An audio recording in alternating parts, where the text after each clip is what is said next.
Good evening, everybody. Welcome to DWG Weekend Edition. And we're going live at night tonight, not during the daytime.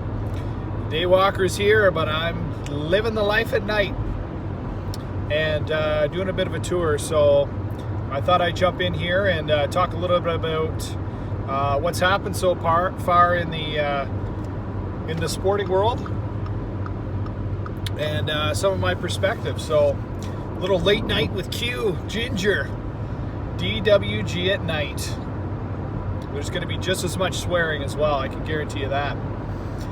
Before I get into the details of some of the series and the games and stuff like that, I had a thought, and the thought being about the NHL playoffs so far and what we've seen.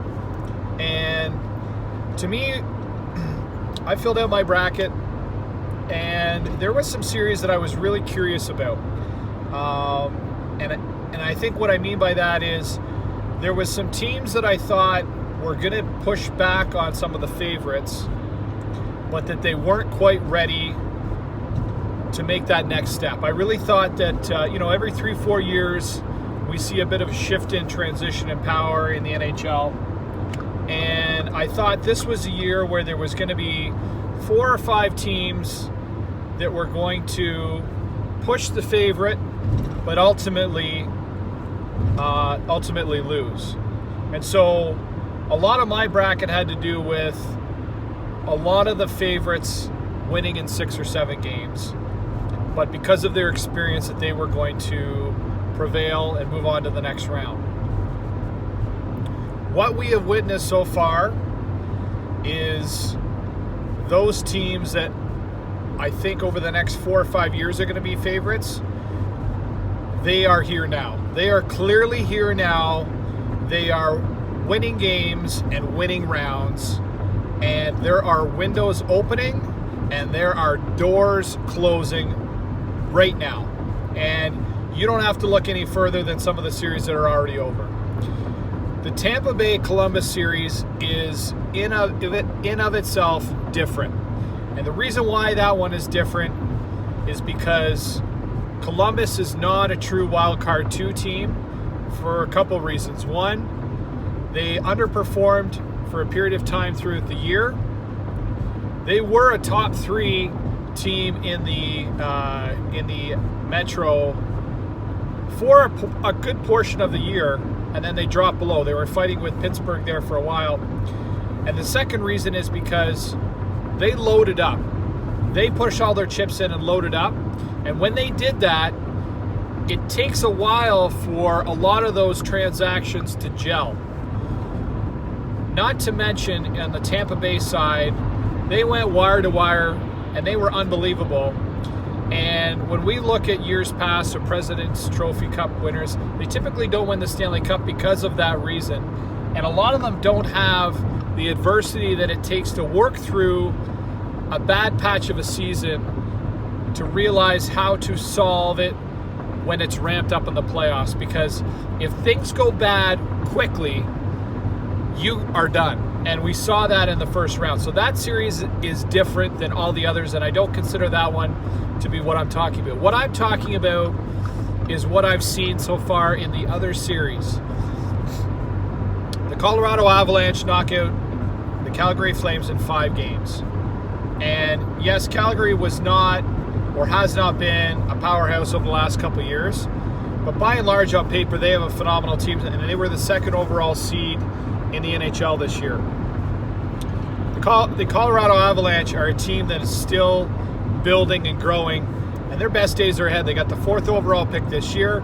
We saw Cale Makar join the team just a couple of days ago, and he's going to be a rock star for them. And then even if you look at their core, Gabe Landeskog is in his prime, and Rantanen is still a young, he's slowly entering his prime.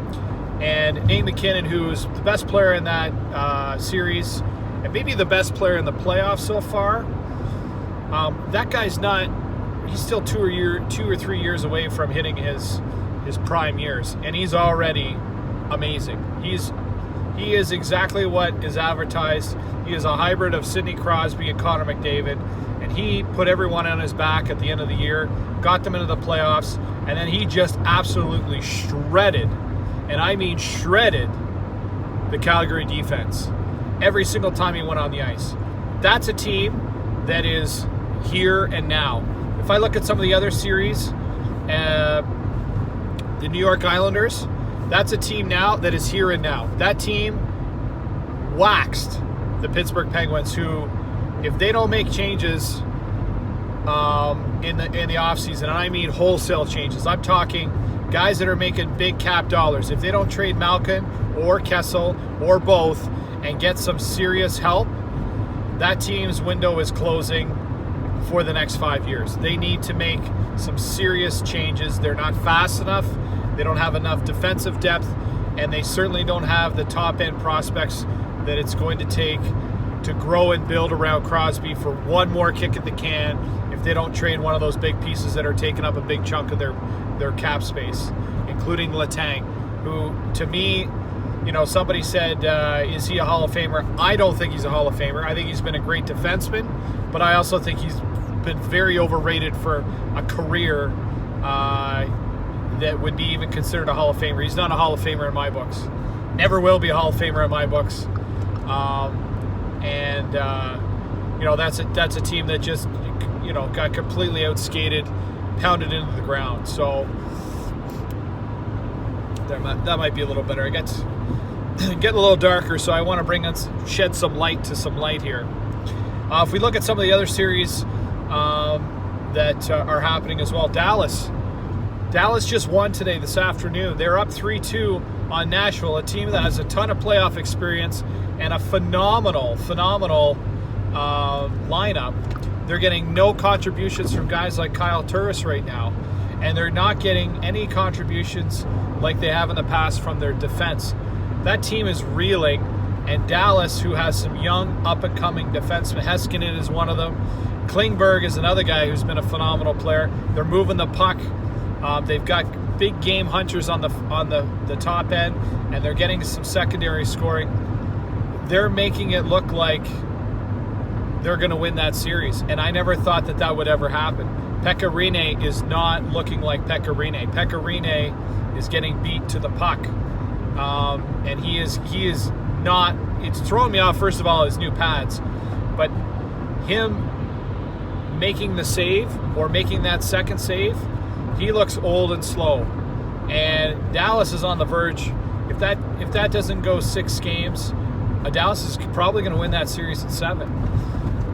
If we look at the Toronto-Boston series, and we'll get into that a little bit more in depth a little bit later on, but by and large, except for Game 2 and maybe the first half of Game 4, it's all Toronto. Toronto is skating Boston into the ground, and Boston does not look good. They're not getting any offense from their top line. Boston is not getting any sustained pressure in the zone throughout the entire series. Toronto's been the better team. It is not like last year at all. It is completely opposite. And I'll go back to that series and last night's game 5. But we're looking at these series. The Washington Capitals and Carolina Hurricanes. The last 2 games, Carolina has absolutely owned Washington. Washington is in trouble if they lose tonight. And if we look at St. Louis, the St. Louis Blues are a team that has some veterans.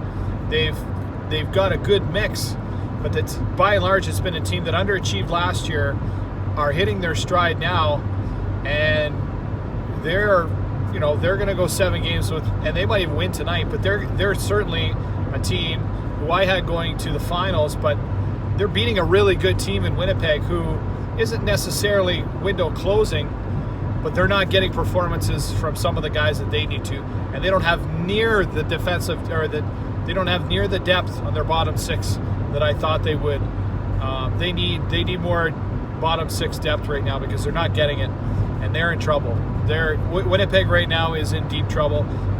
We might end up seeing them out by the end of the night tonight, and have 2 of the 3 Canadian teams not even make it to the second round after probably at least 2 of them at some point in the year were considered cup favorites, at least to get to the cup final.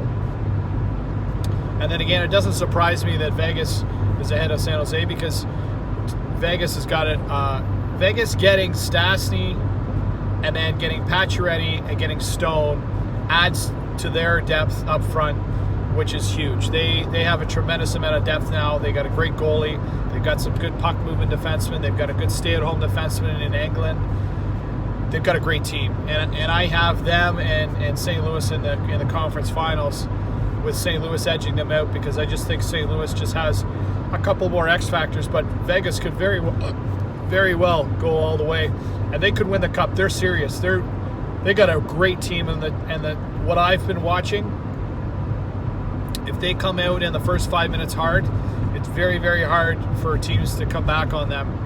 The way their style of play is, I just don't know if they're gritty enough as St. Louis to beat St. Louis if they both end up in the Western Final. Let's get into last night's action. Specifically, let's talk about the Leafs and the Bruins. What was and what is expected to be a 7-game series, and probably the best of the first round. What I saw last night, first period, Toronto is out skating Boston, but more importantly, Boston's not getting any zone entries or entry time in Toronto's end. Toronto is moving the puck up as quickly as possible out of their end before Boston can establish any kind of cycle. And we're seeing right now that the transition of the Toronto Maple Leafs is pushing Boston on their heels. Now, there was a period of time, probably for the first 12 minutes of the second period, where Boston was able to get some controlled entries and was able to put some pressure on the Leafs. Part of that was because of some penalties. But by and large, if things continue the way they do, the Leafs are going to win this in 6 games, and they're going to win tomorrow.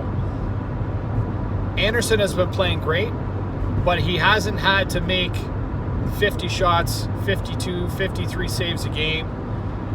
And Tuukka Rask has also been playing great, but I think a lot of the game has been played with speed and tenacity of the Leafs. The Leafs are just simply overmatching the Bruins with their speed and holding on to the puck. So their puck possession numbers are much better than Boston's right now, and you can't score if you don't have the puck. And it doesn't look good for Boston the way I see it. If Boston wins this series, because they pulled a rabbit out of their fucking hat. Toronto has been the better team for, I would say, 80% of the series, and they should win this series based on what I've seen. And I mentioned earlier that Boston's not in trouble because they don't feel like they're a veteran team, and they don't feel like they're in trouble right now. But mark my words, the moment you see a slew foot and after the whistle for Brad Marchand, that is the tall tale sign. You see Pasternak starting to punch guys and cross-check guys, you know that is the last-ditch effort, and Boston is throwing up the white flag, and they're going to be in trouble. So if you start seeing that stuff tomorrow, it's because there is no other option, and Boston has to start doing something, has to start creating something, has to start goading somebody into penalties so they can actually change the momentum of the series, because right now, everything they've done isn't working. The only reason why they won Game 2 was the referees put the whistles away, and things got out of hand. The whole Kadri thing got out of hand.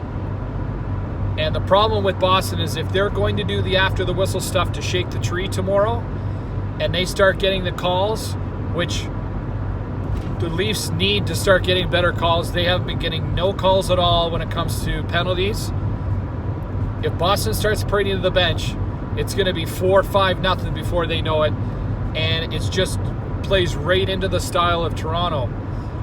The only thing keeping Boston right now in this series is they're getting calls. They're getting power play opportunities. They were one of the highest penalized teams in the NHL in the regular season, and I mentioned that on one of my other DWGs. The refs are not calling some of the calls. They are getting more calls. If we look at some of the plays last night, the Hyman play behind the net in the first period, that is not a penalty. There was multiple plays on interference plays that Boston got away with in offensive zone And aside from the Leafs getting an icing near the end where it was waved off, and then the goal, Austin Matthews' goal, really the Leafs didn't get any calls last night. It was all Boston. So let's get into that penalty. Sorry, not the penalty. Let's get into the Austin Matthews goal, the first goal of the game. And was it a goal or was it not a goal? The problem with this play is there's too much gray when it comes to the interference penalty. And now we're into a spot where it's deciding games, and the league wasn't clear before they entered the playoffs, and they should have been. Zach Hyman freely goes into Tuukka Rask and interferes with the goalie. To me, that's a goalie interference, no goal. However, the reason why that goal was counted and because of the gray area was because if Zach Hyman hadn't have made contact with Tuukka Rask, that goal was going in regardless. And I think that's the reason why that goal was counted, was because no matter what happened with Tuukka Rask in that play, he was not making a save. He was not going to get over. Austin Matthews had that puck in the back of the net before Tuukka Rask would even have had a shot at making that save. And that's the only reason why that goal scored, but I do think it should have been a no goal, and it's just a real tough call because I can see it from both sides. If we look at the Boston goal to make it 2-1, you couldn't see any conclusive evidence to overturn that play on the offside with the camera angles they were given. However, if you take Carlo Koliakovo's tweet, he tweets out a picture of that goal from the 200 level, and take a look at it. That is a clear black and white offside. They could not make the call from that 200 level picture. You can only make the call conclusively with 100% evidence from the blue line cameras, and they don't make them available and replaced to the television networks until the decision has been made. But if you take a look at that picture, that is exactly 100% offside. So, yes, the Matthews goal counted, and it shouldn't have.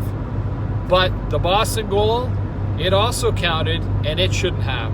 So if you knock those two out, at the end of the day, the goal that stands is the game winner. And at the end of the day, that was the decision. So I don't think you can say from a Boston fan that the game got stolen from you, because you got favorable calls throughout the game, and you got a goal that shouldn't have counted. Toronto had a goal that shouldn't have counted, but they didn't get favorable calls. Toronto also had an icing near the end of the game. It should have been called for icing and come back in their own end, and it got waved off. And then the very next play, Boston comes down the ice, and they get a weak icing call, and it comes back. Those should not have been, those were also incorrect calls. The referees are making mistake after mistake in this series, and they're not making it right with another right, or you're not making two wrongs and a right. However, David Pastrnak didn't tag up, and he purposely went after that puck after the refs had the linesman had clearly called to tag up, and then he puts his arms up like he doesn't know what's going on. Regardless of whether he knows what's going on or not, there was at least 3 steamboats to tag up. That puck, with about 12 seconds to go, should have absolutely gone all the way down into Boston's end. That was another missed call, and so the missed weak call that Boston got on the soft icing was negated by the fact that that Pastrnak non-touch-up should have gone all the way down the ice instead of being outside of the Leafs' end with the final 12 seconds. And so, mistake after mistake in this series. At the end of the day, the result is what it is. And if we look at the plays so far in the series, Toronto has outplayed Boston by 80%. To me, it might go 7 games, but what I'm seeing is a changing of the guard. I look at Toronto as the better team in the series, and to be quite honest with you, had they not come out flat in Game 4, this series would be over already. I think it should be 4-1 Toronto, and they should be moving on playing Columbus. If Boston ends up winning this series, they might very well end up running the table, because I don't think there's another team like Toronto that they would face going forward. I think the teams that are in front of them are gritty like them, and they can kind of get into a bit of a gritty match. Columbus has got some grit to them. Washington's got some grit to them.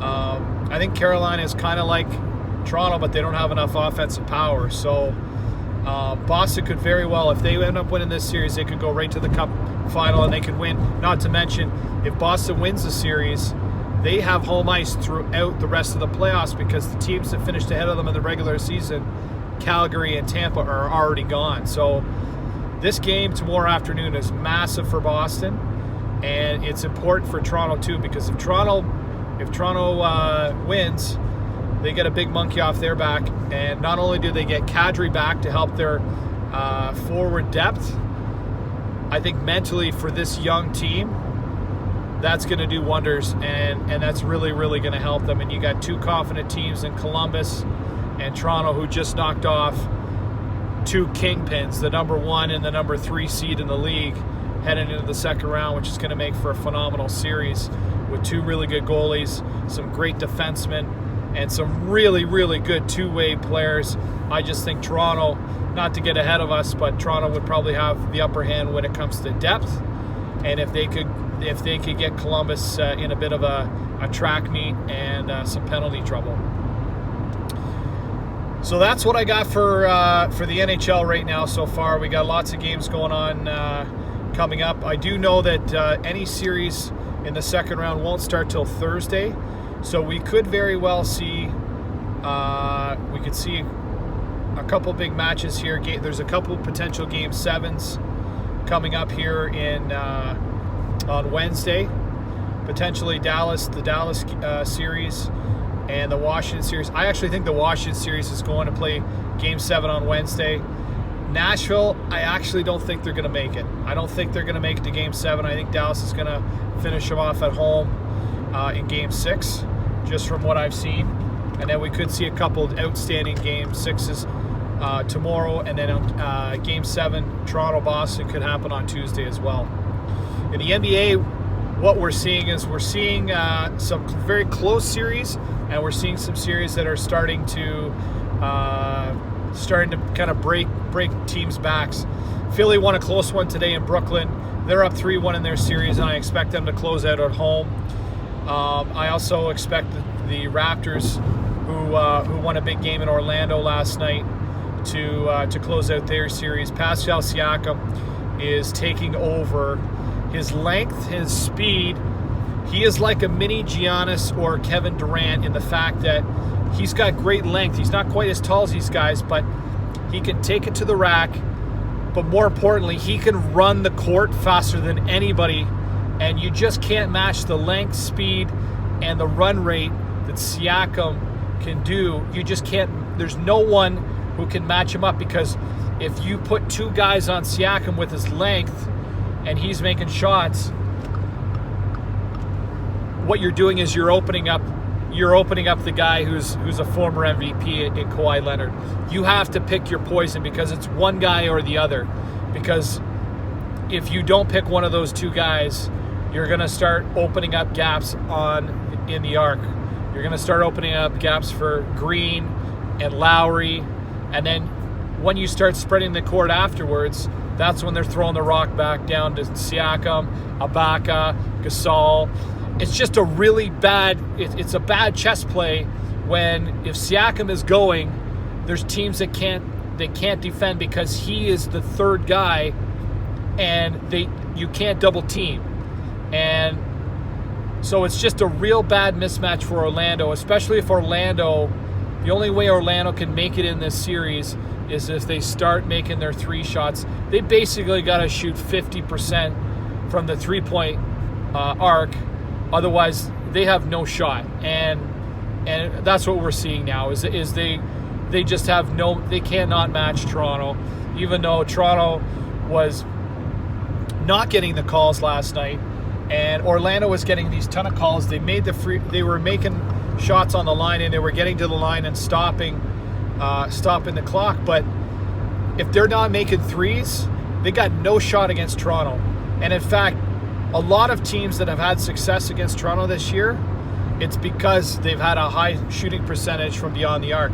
So that's really the recipe for success against Toronto, because Toronto, it just isn't a top tier 3-point shooting team. They attempt a lot of threes, but they don't have the high end 3-point shooters that some of these other teams that were in the top 5 in that regard. So what they're doing is they're trying to spread it out and then throw it back in, or spread it out and take it to the rack. And there's no two guys that are better mid-range guys that can take it to the rack than Leonard and Siakam. And they're basically going off those two guys. And then they're trying to get the 3-point play for those two guys. And the same thing's going to happen if Philly and Toronto end up playing. It's going to be a bad mismatch. The Celtics, they're walking over Indiana. They're going to win that series. And they're starting to hit their stride too.